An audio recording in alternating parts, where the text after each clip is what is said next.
once buried and banned, now roaring back with arena lights, live streams, and fighters who've traded gloves for gore.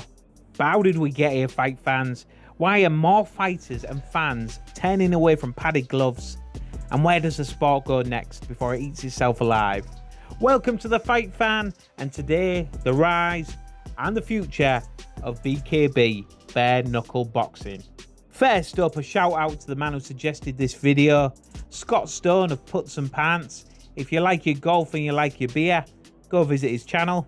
Before belts, before gloves, there was bare knuckles.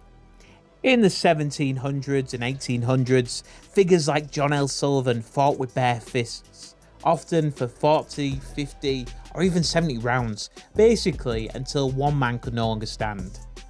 As society civilized, gloves and rules arrived.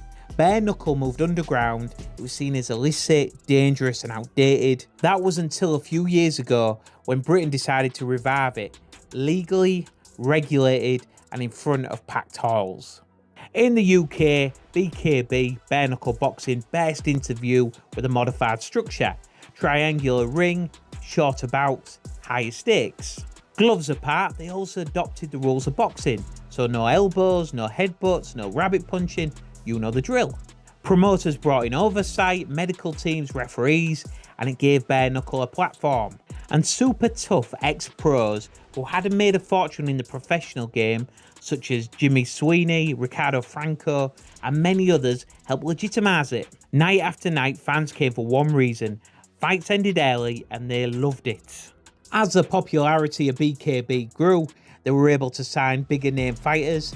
Paulie Malignaggi, for instance. Paulie's a great talker, a great promoter, and he brings crossover appeal. And Paulie's second fight in bare knuckle boxing certainly went viral.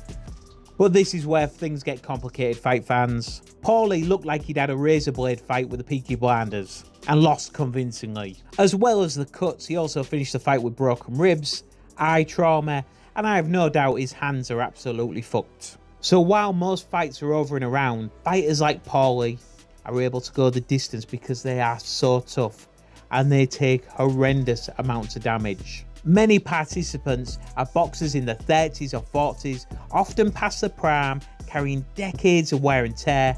To me, it's a graveyard for ex-pros. Supporters of BKB will tell you, fewer headshots means less brain damage, but it also means shattered hands, lacerations, eye injuries, broken bones. These injuries also cause BKB a major image problem. Major media outlets will be very reluctant to embrace a sport where the participants end up looking like they've been in a knife fight. To its credit, BKB is trying to evolve.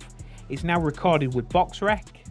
It's making contacts with big names, including apparently talks with Alexander Usyk. But the question is, can they turn this spectacle into a sport? Just like the UFC did in the early noughties. So the question is, where does BKB go from here? It needs to move into global expansion. The US bare knuckle scene, like BKFC, is hot, and the world is currently watching. They already have women fighters, but I think they need to diversify more.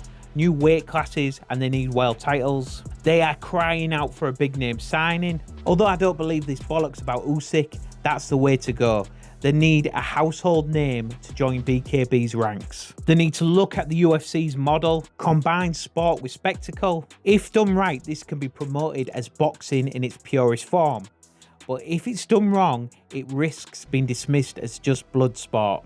And heaven help it if a fighter should get really badly hurt. We all know the risks of boxing, but should a fatality or a brain injury occur in BKB, I think that's the end of the road for the promotion. So what do you think, fight fans? Is bare knuckle boxing the future of combat sport?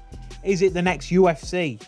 Or is it going to be a short run? From cobbled streets to bullpit arenas, bare knuckle boxing has come full circle. It's primal, it's polarizing, and it's here. But if it wants to last, it needs to redefine itself from spectacle to sport. I'm the Fight Fan, and if you like this deep dive, hit the subscribe button, ring the bell, and check out this week's boxing roundup. See you next time, Fight Fans.